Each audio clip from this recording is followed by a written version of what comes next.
Hello, this is Chef John from foodwishes.com with baked chicken and sausage gumbo. That's right, I love gumbo. Way more than I like being stuck at the stove, slowly cooking and stirring a roux for what seems like forever. Which is why I've always wanted to try an alternative bake method. And while I'm not sure what I ended up with is exactly a gumbo, whatever it was incredibly delicious. And even though we didn't save any time, it is going to free us up from having to stand in front of the stove for all those hours. And we could do other things like listening to brass bands while sipping Sazeracs. And the first thing we're going to need to do is mix up a roux, which we will accomplish by adding some melted butter and vegetable oil to some all-purpose flour. And then we'll give that a good mix with our spatula to form a paste. And with the traditional method, this roux would be slowly cooked in a heavy cast iron skillet over low heat for a very, very long time, until it's the exact color the chef wants, which can be anywhere from a light tan to a very, very dark brown. And it's that tedious and time-consuming step that we're trying to eliminate with this alternative method. So that was the plan. And then once that's looking a little something like this, we'll go ahead and transfer that into a large roasting pan, preferably one with handles.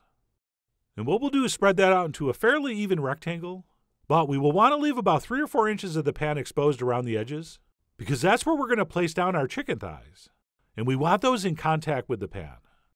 So what we'll do once our roux, R-O-U-X, has been spread out as shown, is we'll go ahead and place in our chicken thighs skin side down. And I'm using 4 here because these were freakishly large, but feel free to use like 6 normal ones. And then besides our chicken, we will also place in some smoked pork sausage.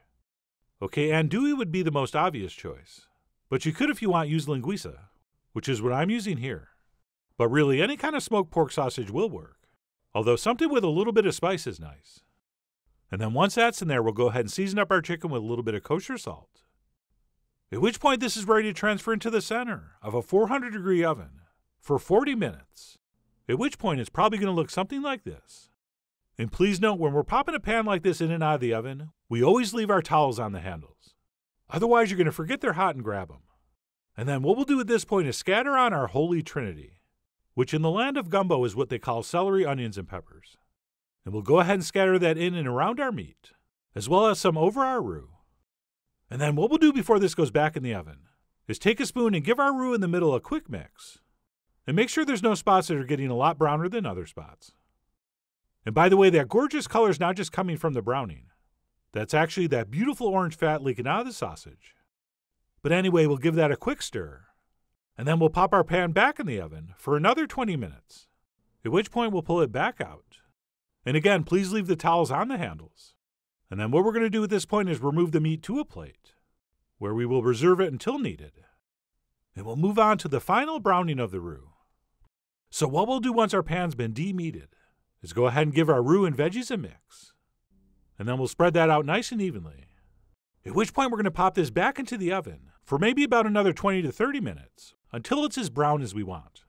And while we're waiting for that, we can go ahead and mix up our cooking liquid, which is going to be chicken broth, to which we will add some salt, as well as some freshly ground black pepper. We will also do 1 bay leaf, as well as a spoon of dried thyme. And then last but never least, some cayenne pepper. And that's it. We'll give that a quick stir and simply set it aside until needed, or if it's going to be a while, pop it in the fridge. Because remember, our roux is going to be hot, so we want our liquid cold so we don't get lumps. Very important. And then once that's set, we'll go ahead and pull out our pan and check our roux, which is looking fairly beautifully browned. Although, truth be told, I could have went a lot darker here, but the sun was going down, and I like to film with natural light, so I figured that was browned enough. And once we've decided that has baked long enough, we'll quickly go ahead and pour in our cooking liquid, and then take a whisk and mix this until very, very thoroughly combined. And I should mention, at this point, if you want to, you could just transfer your beautifully brown roux into a stock pot, and then continue with the recipe as shown using traditional gumbo technique, where we would just simmer this on the stovetop until it thickened and cooked as long as we wanted. But I was in mad scientist mode here, and I really wanted to see if we could make a gumbo just by baking alone.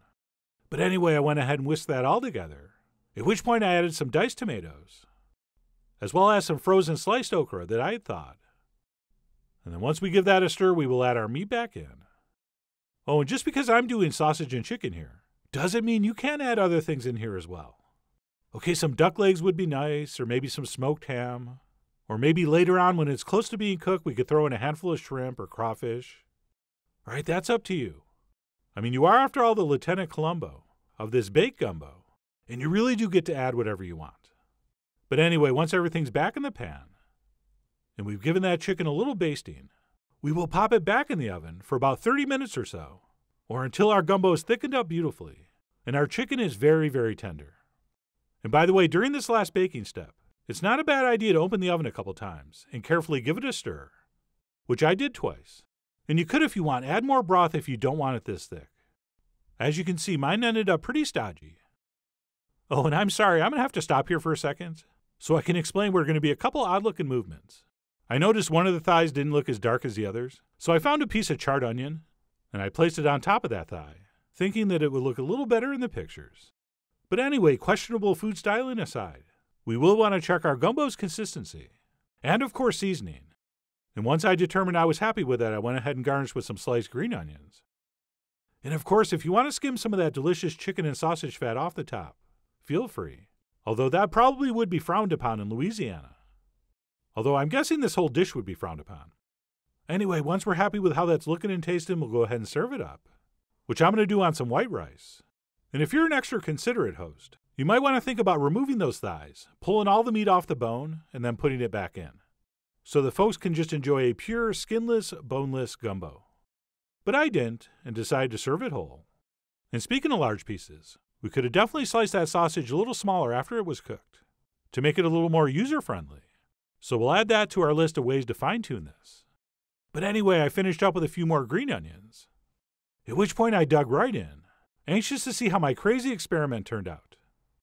And first, the good news. This tasted incredibly delicious and was very, very gumbo-like. Right, other than maybe roasting the roux a little darker, I thought this came out very, very good. But there were a few issues. All right, this bowl was way too small, and I served it on way too much rice. And while I really did enjoy it thoroughly, it probably was a little too thick. But anyway, all those issues I just mentioned are easily fixed, with more broth, a bigger bowl, and less rice.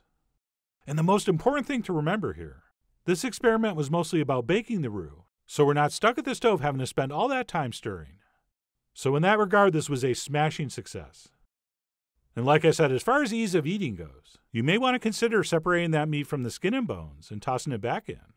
Although if you did that, you probably wouldn't get to eat a piece of sausage wrapped in chicken skin, which is exactly what I'm doing here. And for me, that made serving the whole thigh totally worth it.